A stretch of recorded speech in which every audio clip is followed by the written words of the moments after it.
Often, it's not even minutes but seconds that decide everything.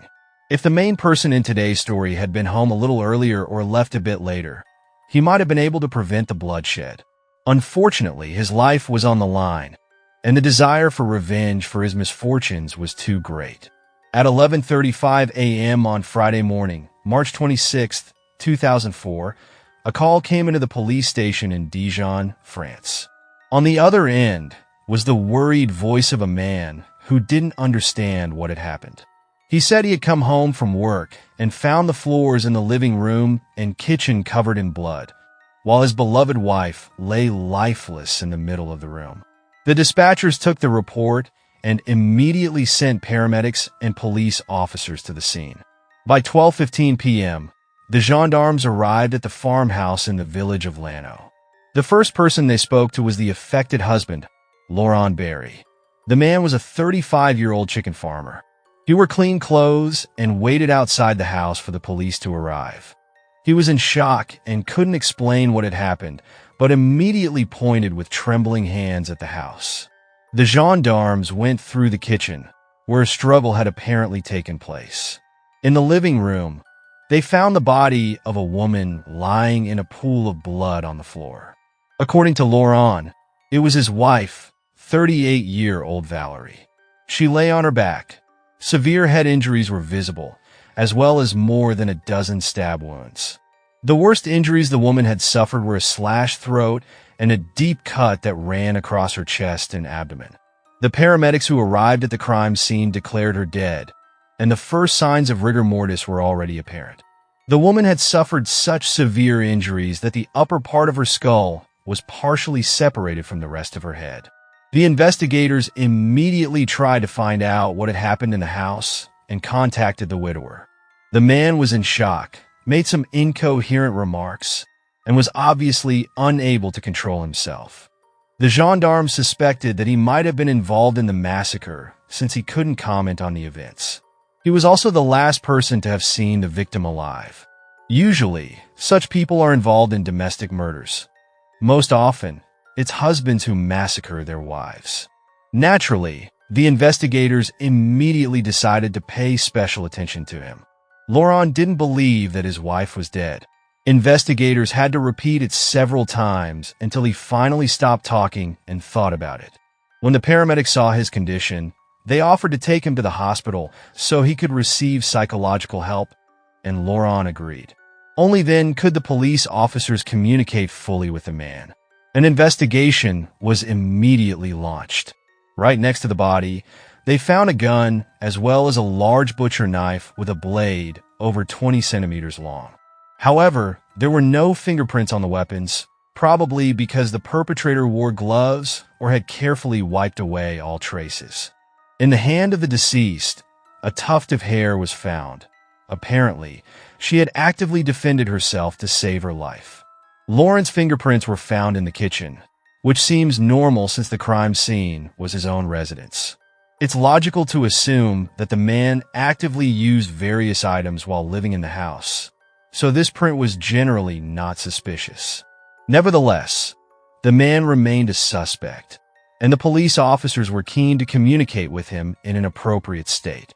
The first drops of blood were found in the kitchen, and it seemed that the attack had begun there. The victim managed to move into the living room, where she was found lifeless.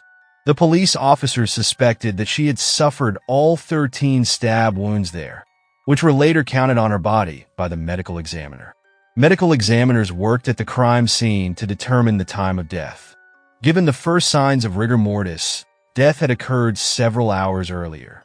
However, the rate of decomposition is influenced by many factors that the experts had to consider: temperature, humidity, clothing, presence of injuries, and other factors. The medical examiner concluded that the woman died between 9 and 10 a.m.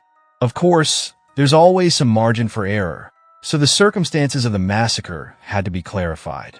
The next day, police officers arrived at the psychological department of the Dijon hospital, where the main suspect was being held and treated.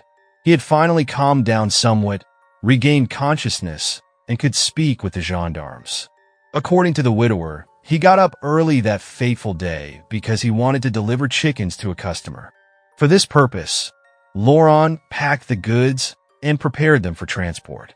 On that day, his wife took the day off because she was overworked and wanted to rest. According to her husband, Valerie wanted to use her free time to do a general cleaning in the room where she was later found dead. Around 9 a.m., the farmer got into his vehicle. Normally, he used a large van to transport the chickens, but that day the order was small, so he used a car. Laurent drove toward Dijon, where the customer's restaurant was located. The place was 56 kilometers away from the family's farm. According to criminologist calculations, the drive should have taken about an hour to an hour and a half. Laurent should have been there between 10 and 10:30 a.m. By that time, his wife was either already dead or desperately fighting for her life and losing the battle. It took about 10 minutes to hand over the goods to the customer, receive the money and the papers, and then Laurent went straight home. On the way, he stopped at the house of his mechanic colleague, with whom he chatted for about 5 minutes and invited him to visit in a few days. Around 11:30 a.m., Laurent was coincidentally back on the farm and made a horrifying discovery in the house. The farmer said that when he drove up to the house, he immediately noticed that he was not greeted by their dogs. The animals always greeted the owner with joy. The absence of the dogs alarmed Laurent immediately, but he couldn't suspect that the worst awaited him inside. The man tried to call out to his wife to open the door, but without success. That also seemed strange to him. When he finally reached the living room, he saw her lying unconscious on the floor and tried to speak to her. Of course, Valerie did not respond. Her husband felt that her body was cold and, shocked, threw his coat over her. The emergency call came in at 11:35 a.m. at the city emergency center. The investigators checked the man's statement and actually found him on the video recordings of the restaurant where he had delivered the chickens in the morning. The gendarmes spoke with the customer, who confirmed that he had accepted the goods and had a brief conversation with Laurent. According to him, the man appeared calm as always. He showed no aggression or fear and left immediately after receiving the money. Meanwhile, the medical examiner carefully examined the condition of the corpse and clarified the time of death. He estimated that the incident had begun around 10 a.m., and Valerie had taken her last breath around 10:30 a.m. Laurent was also carefully examined during his stay in the hospital. It was found that he had no injuries, not even the characteristic injuries one might sustain in a fight with a victim.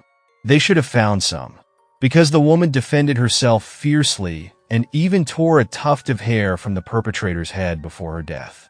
Based on this data, the widowed farmer could be removed from the list of suspects. After consulting with the police, he was released from the hospital and went about his work.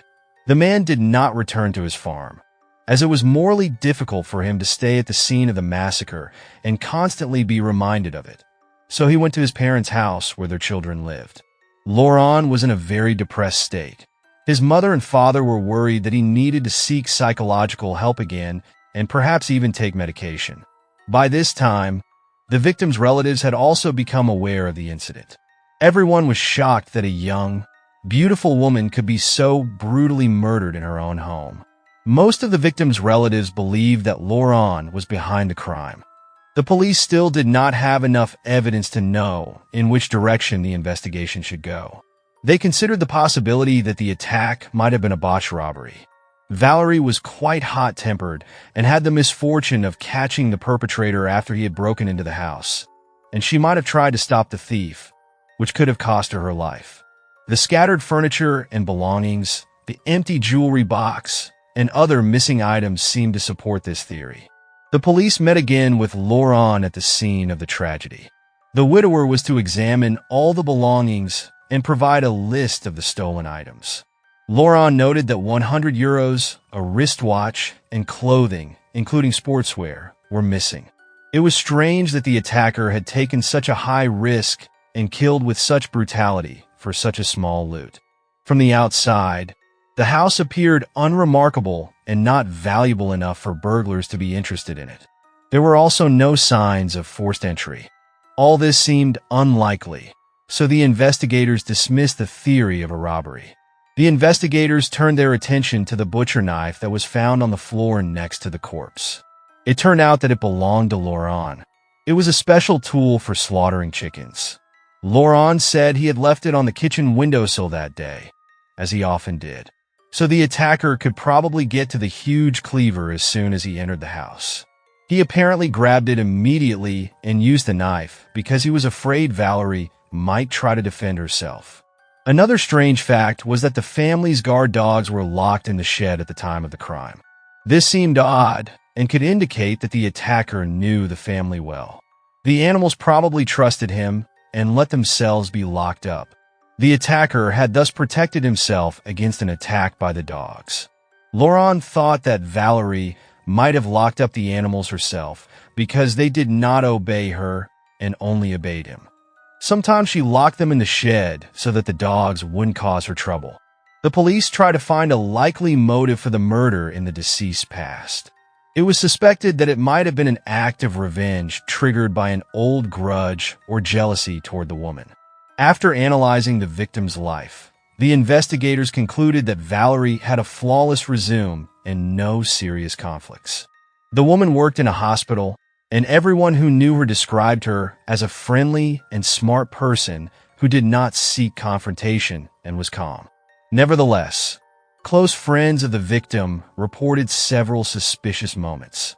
According to them, Valerie had become much more nervous and withdrawn in the weeks before her death, as if she feared something.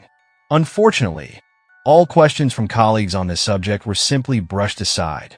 The last suspicion against the widowed farmer was dispelled by the DNA analysis of the tuft of hair found in the dead woman's hand. It did not belong to him, so the man was removed from the list of suspects. In fact, the investigation had stalled, as there was no match in the police databases with the DNA traces. The law enforcement officers spent 3 weeks in this limbo. During this time, the story of the brutal attack on the farm became known throughout the country. People retold it with gruesome details and rumors. The fact that the police failed to stop the perpetrator eventually caused a slight paranoia among almost all the residents of the small community. However, this also had a positive effect on the investigation. During this time, an anonymous witness came forward at the station. The woman was afraid to give her name because she feared for her life. Later, she did reveal her name. The informant turned out to be a tobacco shop saleswoman named Josette. According to her, shortly before noon on the day of the massacre, a suspicious man entered the store where she worked. She did not know him, and he seemed to be injured. His left arm was bleeding. When she looked more closely at the injury, she found that the wound looked like a bite and was very deep. The skin and flesh were torn. In addition, the man had numerous scratches. Josette offered to help him, but the stranger refused and hurried away after buying a small item. Unfortunately, he paid in cash, so he could not be tracked, and there were no cameras. The witness gave a detailed description of the man, whereupon the police officers began to search the neighborhood and question all the residents. Unfortunately, this interrogation did not bring any tangible progress in the investigation. No one knew a similar man. Laurent had his own speculations about who might have committed the brutal massacre. In his opinion, only his former business partner Pierre, with whom he had run a farm for a long time, could have been involved. The businessmen had had a serious quarrel and had gone their separate ways when this man had demanded a large share of the company. Naturally, the former partner knew the farm well and could even remember Laurent's peculiarities, such as his habit of leaving a large butcher knife on the windowsill. As a possible motive, he suspected not only a financial dispute, but also jealousy. According to the widower, Pierre repeatedly flirted with Valerie, which she took negatively. The husband noticed how tense she became in his presence. Of course, the police immediately summoned him to the station to talk to him. Pierre was asked the usual questions to find out what he had done on the day and at the time of the murder. It turned out that he did not have a solid alibi. The man remembered that he had left the house around 9 a.m. and arrived at his father's house around 10:30 a.m. This time window coincided with the period in which the perpetrator killed Valerie. Moreover, the father's house of the suspected murderer was much closer to the restaurant where Laurent sold chickens. Theoretically, he could have been at the crime scene at the right time. However, his alibi was later confirmed because neighbors and his father had seen him. The disgruntled ex-partner gave the investigators strange information. According to Pierre, the couple was on the verge of separation, which is why he tried to hit on Laurent's wife. He said Laurent repeatedly talked about his desire to divorce his wife and run the business alone. Although Laurent was no longer questioned by the police, the gendarmes decided to take a closer look at the case files. Laurent and Valerie met in 1997. At that time, she was 31 years old and Laurent was 28. The woman worked as a nurse in a local hospital and also cared for several clients at home. She was divorced and raised a small son alone. Laurent had also just separated from his previous wife, with whom he had 2 children who lived with their mother. During their acquaintance, the man and woman found many things in common and decided to enter into a relationship. On September 19, 1998, the happy couple celebrated their wedding. Less than a year later, their daughter was born. After these events, the Bary couple decided to settle in a farmhouse on the outskirts of a small village, far from the hustle and bustle of the city. Laurent decided to start an agricultural business and trade in chickens and rabbits, which he raised himself and sold to restaurants. In the initial phase, the business was going very well, and he was even able to pay off all his loans early. Unfortunately, in 2003, a drought broke out, and the profitable business suffered great losses due to the high mortality rate among the chickens. During this time, Valerie continued to work in the clinic, but this only slightly eased the financial problems. The nurse's salary was not enough to pay all the debts and bills. To support her husband during this difficult time, she began to work overtime. Many people said that Valerie looked very tired. She clearly lacked rest. Moreover, the problems that arose were not solved as a result.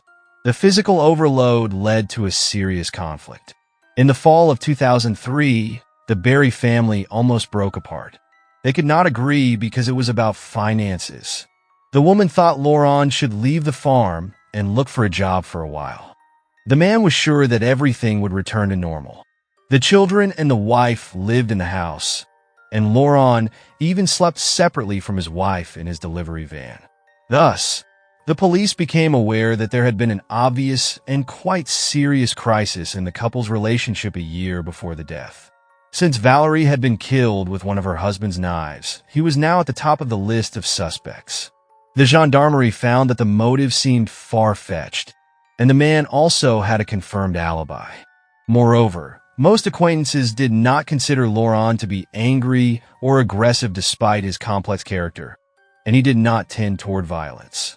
Nevertheless, they decided to investigate his personality further. Apparently, the murder might be related to receiving insurance payments. The law enforcement officers checked this version, but could not find any life insurance policies for either spouse. In October 2005, almost a year and a half after the brutal and cold-blooded massacre of Valerie, the investigators discovered something unusual. Until then, the gendarmes had overlooked a small detail. A recording of Laurent's emergency call showed how he told what had happened and then began to call loudly and look for his dogs. Remarkably, at that moment, their distinct barking could be heard nearby in the background. During the interrogation, however, the man claimed that the animals had been locked in the shed since his arrival and had not even greeted him because they were far away. But the distinct barking of the dogs contradicted his words. The animals were not locked up at the time of the emergency call, but why would they have been locked up afterward? Why lie if there's nothing to hide? To get to the bottom of this oddity, the investigators decided to re-examine all the documents and evidence collected during the investigation. In doing so, the gendarmes discovered that the dates on the invoice that Laurent had printed out for his wife to fill out did not match the time he had indicated. According to the widower, he had created the invoices in the morning before leaving for the restaurant. But in fact, the documents were printed around 11:30 a.m. before the call to the emergency services. The police concluded that the husband was trying to cover his tracks in this way and lead the investigation into a dead end. Could it be that the medical examiners had misjudged the time of death? If so, he might have tried to convince the gendarmerie by printing the documents that Valerie was still alive when he left for the restaurant.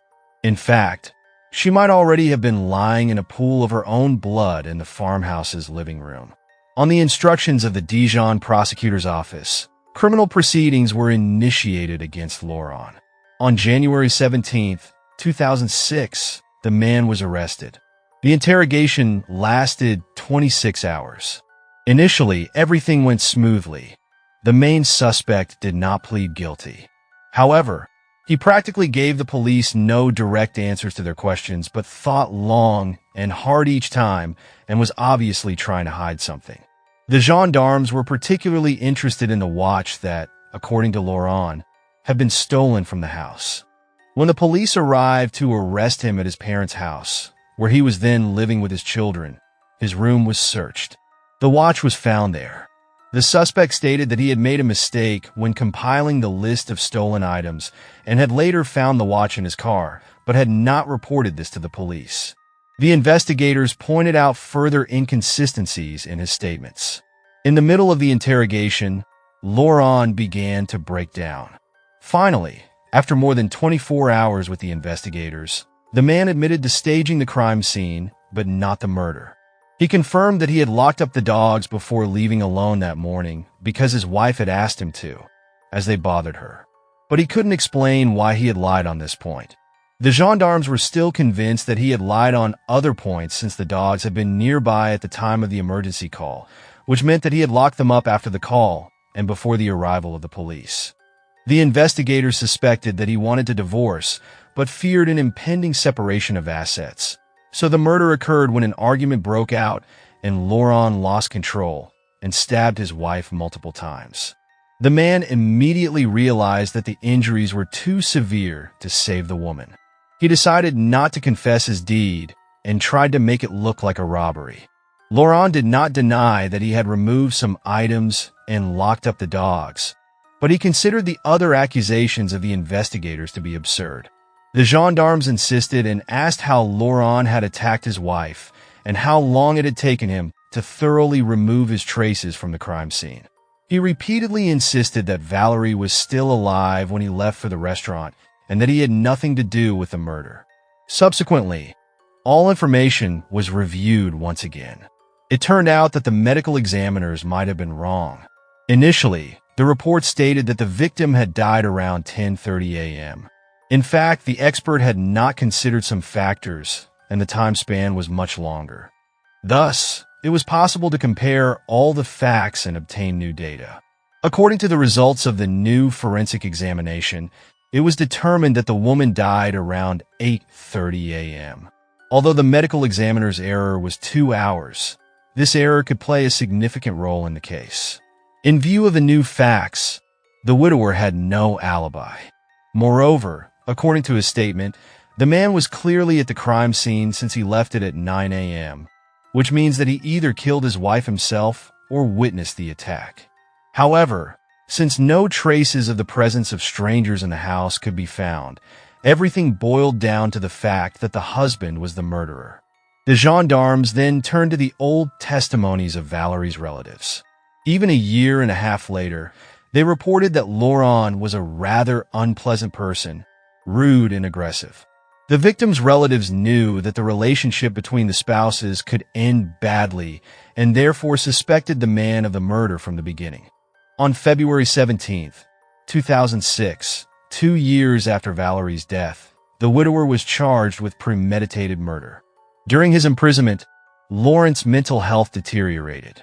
The once successful farmer made several attempts to end his life voluntarily. At the same time, he insisted on his innocence.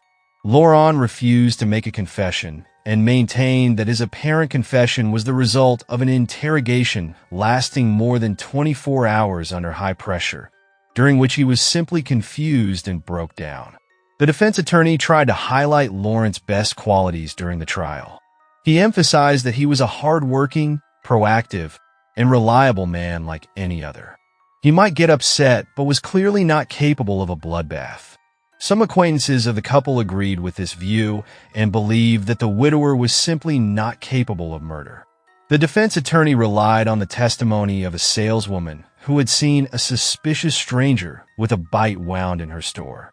According to the witness, it was not Laurent, but another man she did not know. The defense believed that this was the murderer.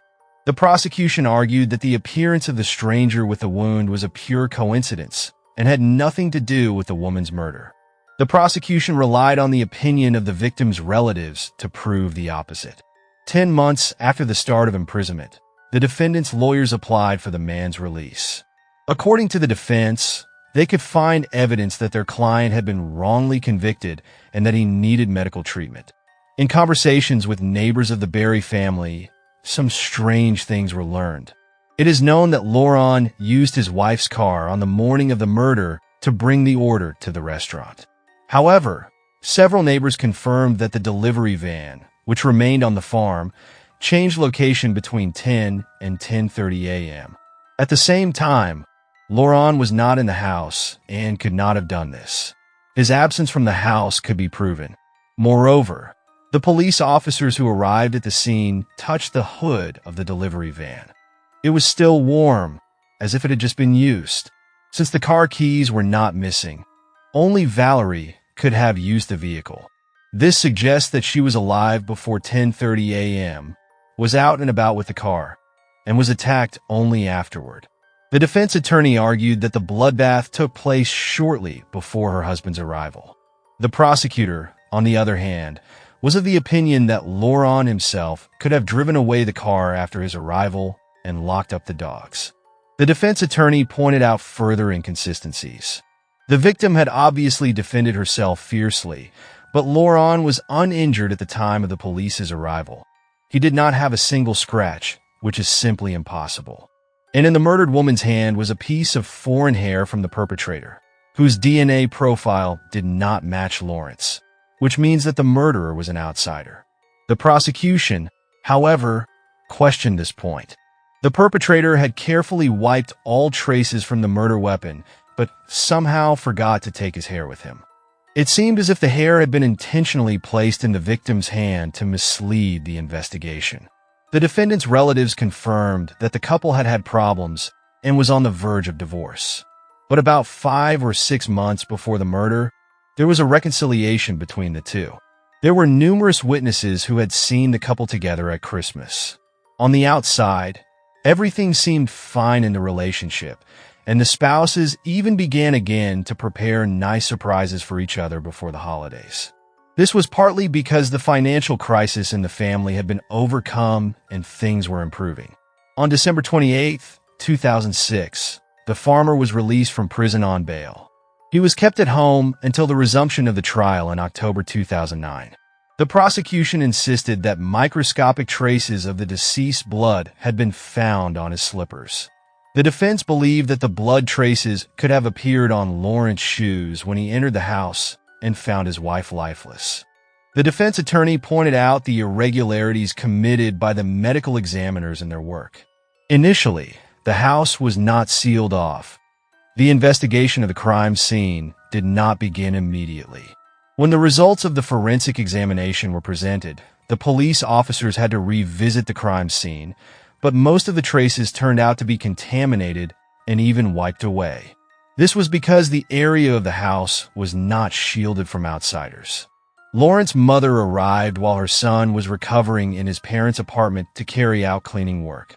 According to the woman, blood appeared on her son's shoes when she wanted to clean the house and used his slippers. This happened a few weeks later when she could re-enter the house, so she might have stepped on the blood several times while mopping the floor. The lawyers accused the police officers of negligence in monitoring the scene of the massacre as well as negligence in the investigation. The man's natural calmness had played a cruel trick on him. The prosecution and the jurors noticed how impartial and cold-blooded he behaved during the trial, even though it was about his wife. Although Laurent claimed to have loved her very much, he showed no great remorse over her death. His state of shock on the day of the murder was not mentioned in court. The biggest problem for the defense attorneys was what Laurent had said during the 24-hour interrogation. Although he refused to confess to the murder, he was led to agree with some conclusions of the investigators, particularly regarding the staging of the crime scene. Laurent claimed that all this happened under duress. He had only lied to get the whole thing over with. The prosecution demanded 20 years in prison. After 5 days of deliberation, the jurors came together to reach a verdict. On October 23, 2009, Laurent Bary was found guilty of the murder of Valerie after 4 hours of deliberation. When he heard the jury's verdict, he dropped his head into his hands and wept. His lawyers promised to fight for the man's freedom until the end. A year later, an appeals court confirmed the conviction, but the widower continues to assert his innocence. In his opinion, the real murderer is still at large. Many agree with him and do not believe that Laurent is behind the crime, as there is no direct evidence against him. Thank you for watching, and take care of yourselves.